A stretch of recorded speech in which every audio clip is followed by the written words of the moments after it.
She was a woman whose every public appearance felt like a performance of symbols. Elizabeth II was the most photographed person on the planet, and almost always her image was framed by jewels that had already become legends.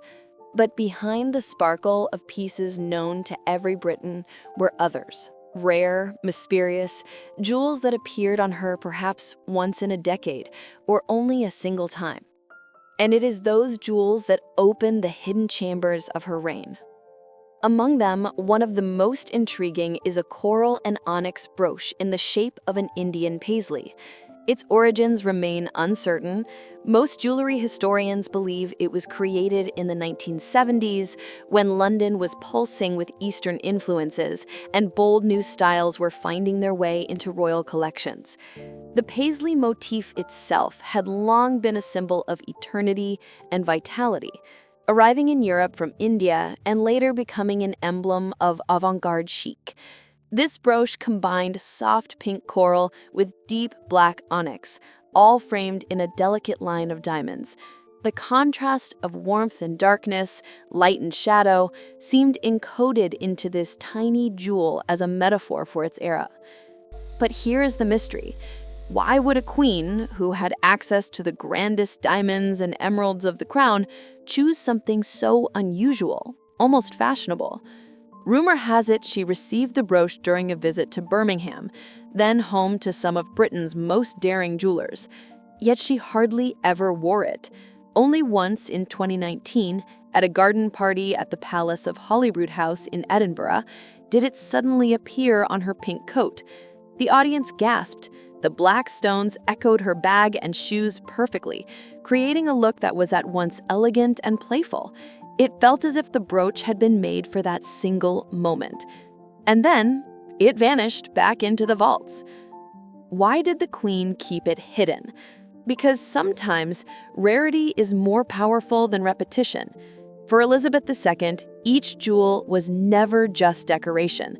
It was a move in the great chess game of monarchy. And this small paisley brooch, shown only once in decades, became an event in itself, sparking debate among experts and admirers alike. If coral and onyx were her flirtation with fashion, the next relic carried the full weight of the British crown.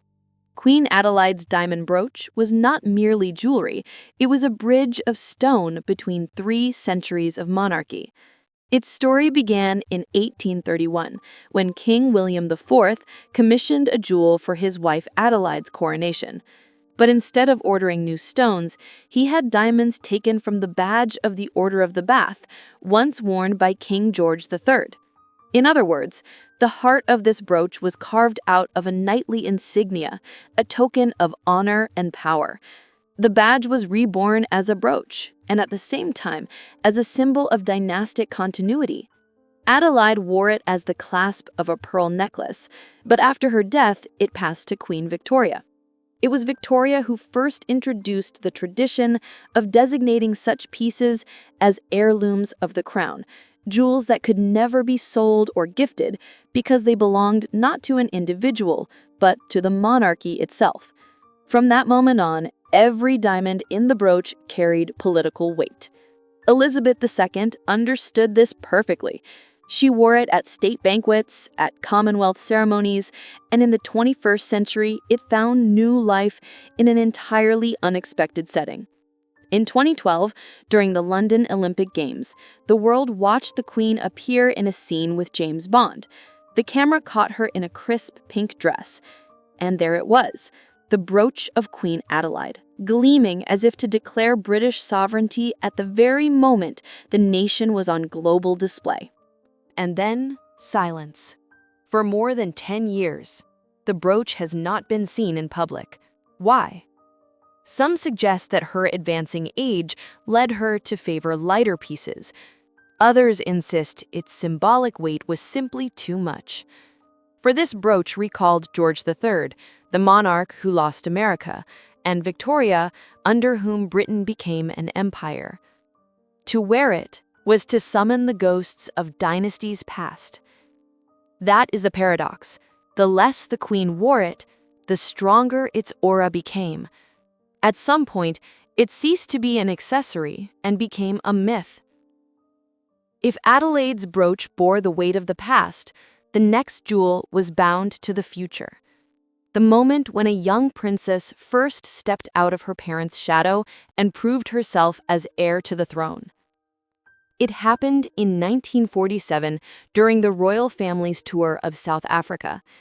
For a nation rebuilding after the war, this was the chance to see Princess Elizabeth not as King George VI's daughter, but as a future sovereign.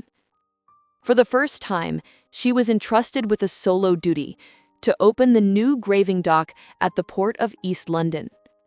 For an 18-year-old, it was a test. She delivered it flawlessly.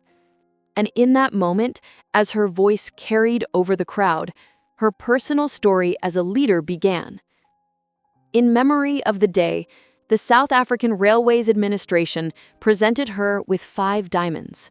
The central stone weighed 9 carats, the others slightly less, but together they were worth a fortune, the equivalent of hundreds of thousands of pounds today. At first, they were meant to be set in a bracelet, but later they were transformed into a brooch in the style of late Art Deco, symmetrical, sleek, radiant with the spirit of the 1940s. And here lies the strangeness. The diamonds were gifted in 1947, but the brooch was not seen on the Queen until 2014. 67 years of silence. Where had it been? Why hidden? Some believe the brooch was finished later than planned. Others suggest Elizabeth kept it in reserve, to be unveiled only when the symbolism was undeniable. And indeed, its debut was no accident. In 2014, the brooch appeared at a Commonwealth reception at Marlborough House. A gesture of remembrance, a return to origins, for it was in South Africa that she had once pledged to dedicate her whole life, whether long or short, to service. After that, the brooch was worn a few more times, always in connection with the Commonwealth. And that was no coincidence. Elizabeth had turned it into more than jewelry. It was a reminder that her crown was rooted not only in London, but in Cape Town, Dar es Salaam, and Delhi. This was a jewel given to her at the dawn of her destiny, and it became the emblem of a global union held together not by gold, but by her word. It was precisely because it appeared so rarely that it came to feel like a secret password. Those close to the court understood. When the Queen chose the graving dock brooch, the message was never personal. It was about the bond between Britain and the world. Among all the rare relics linked to Elizabeth II, there is one set where beauty and tragedy intertwined with dynastic survival. The amethyst demi-Peru of the Duchess of Kent, a jewel born of grief, yet transformed into a symbol of hope.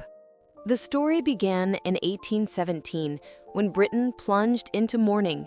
Princess Charlotte of Wales, the only legitimate heir to the throne, daughter of George IV, had died. Her death shocked the nation and created a succession crisis. Suddenly, Britain's unmarried princes had to wed quickly to produce heirs. It was in this scramble that the Duke of Kent married Princess Victoria of Saxe-Coburg-Saalfeld. From their union came a daughter, the future Queen Victoria. After the Duke's death, the Duchess of Kent often wore amethysts. In the 19th century, the stone symbolized both mourning and spiritual strength. A widow surrounded by loss, she chose amethyst as her emblem. From these stones was created her parure, a necklace, earrings, combs, and brooches. The most iconic of them was a shell-shaped brooch with 3 drop pendants. Elizabeth II inherited the amethysts in 1952.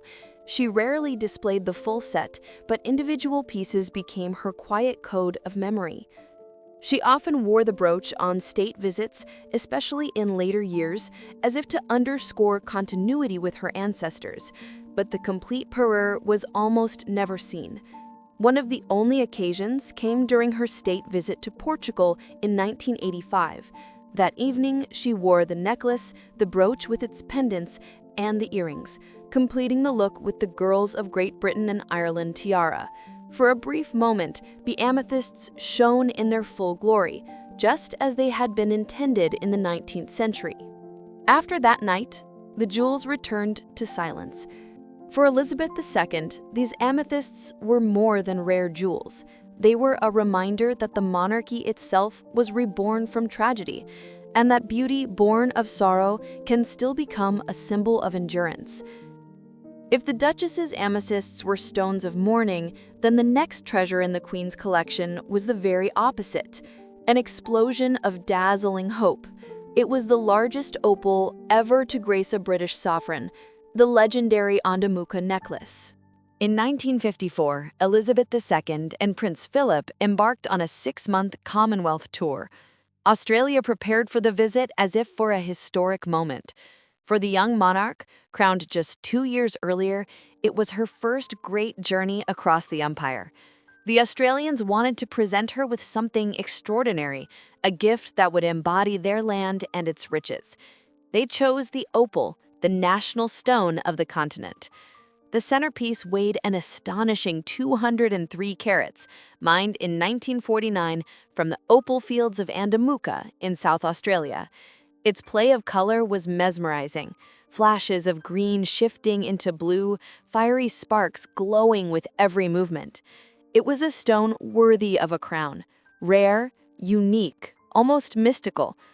The necklace was made in record time. The huge opal was framed with diamonds in a palladium setting, flanked by 2 smaller opals and matched with a pair of earrings, forming a complete parure. The gift was formally presented at a banquet in Adelaide's Parliament House. But it was the following evening that the jewel made its true impact. At a music festival at Wayville Oval, the Queen wore the opal necklace for the very first time. Under the stage lights, the stone burned so brightly that, according to witnesses, people in the front rows could see the shifting colors even from a distance. For the crowd, it was more than a jewel. It was as though the Australian earth itself was speaking to the Queen in the language of light. And here begins the intrigue. After that single night, the necklace was never worn again by Elizabeth II. It never adorned a state banquet, a jubilee, or another official visit. It existed only in memory, and as a display piece at Buckingham Palace exhibitions, where only the most attentive jewelry lovers caught sight of it. Why? Some explained it simply. The necklace was too heavy, the stone too massive to wear comfortably. Others believed the Queen deliberately avoided wearing such a distinctly Australian jewel too often, wary of showing favoritism within the Commonwealth. But for the public, the silence only deepened the mystery. The next suite was something completely different, so unexpected that even experts were caught off guard. It didn't look like Elizabeth II's style at all, and perhaps that is why its rare appearances were so striking. This was the Golden Emerald Suite, jewelry where emeralds blazed in yellow gold, instead of the platinum or white gold usually favored by the crown. The set first appeared in November 2000 at the London premiere of How the Grinch Stole Christmas. The Queen arrived in a vivid green gown, perfectly matched by a bold necklace, bracelet, and earrings of emeralds in bright yellow gold, accented with diamonds. The look was startling, more in line with late 20th century jewelry houses than with the traditions of Windsor. 4 years later, the suite appeared again at the premiere of Ladies in Lavender. Once more, the bright lights, the emeralds, the gold, and then it vanished. 2 appearances in more than 20 years, and no official record of where it came from. That became the central mystery. Some speculated it was a gift from a foreign state, perhaps a Middle Eastern monarchy where yellow gold is especially prized. Others suggested a private donor, or even a discreet commission through Garrett. But no documentation has ever surfaced.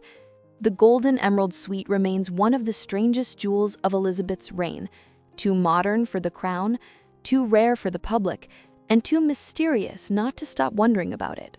The Golden Emerald Suite felt even more dramatic because of its style.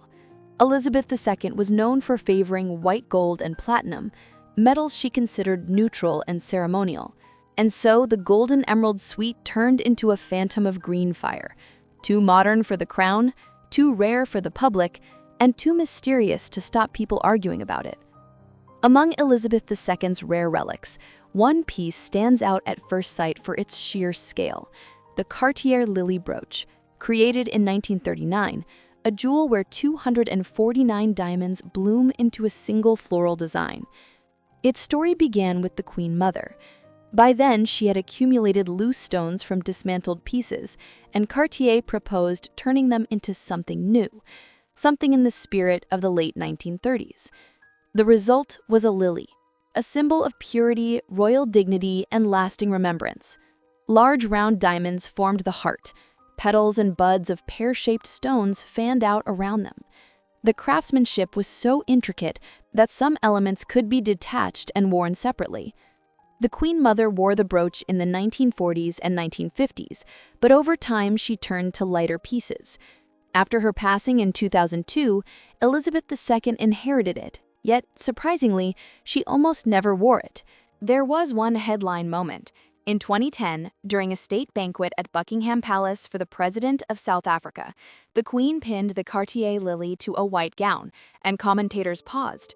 Few could even place the piece. To many, it looked brand new, though it had been resting in the royal vaults for 70 years. Why so rare?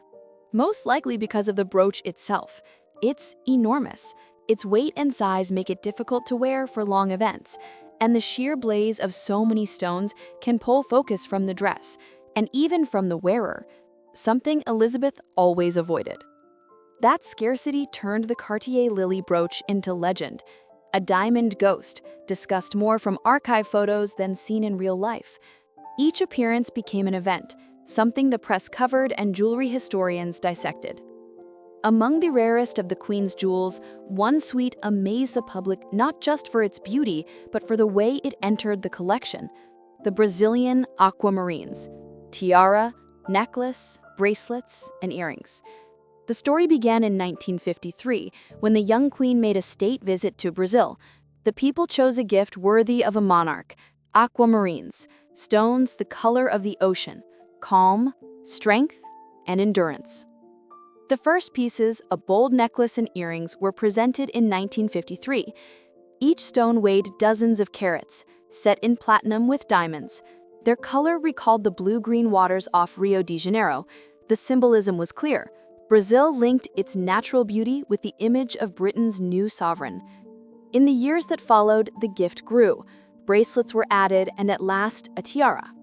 Garrard crafted it in 1957, setting the aquamarines to suggest the rise and fall of waves. It was tall, architectural, almost icy in presence. Paired with the necklace, it looked like a crown of frozen light. For all its grandeur, Elizabeth wore the suite rarely. It appeared at a banquet in Brazil in 1968, a few times in London, and then only occasionally. The reason was more than weight. Unlike the delicate lines of Victoria's or Mary's tiaras, this one read as almost American in scale, too bold, too bright. That rarity made it mythic. Whenever she wore it, the conversation shifted from the banquet to the crown of oceans. Even in Jubilee years, when symbolism was the fashion, the aquamarines appeared only in passing. Yet the silence gave it power. For Brazil, the suite became a permanent memory of the young queen's visit.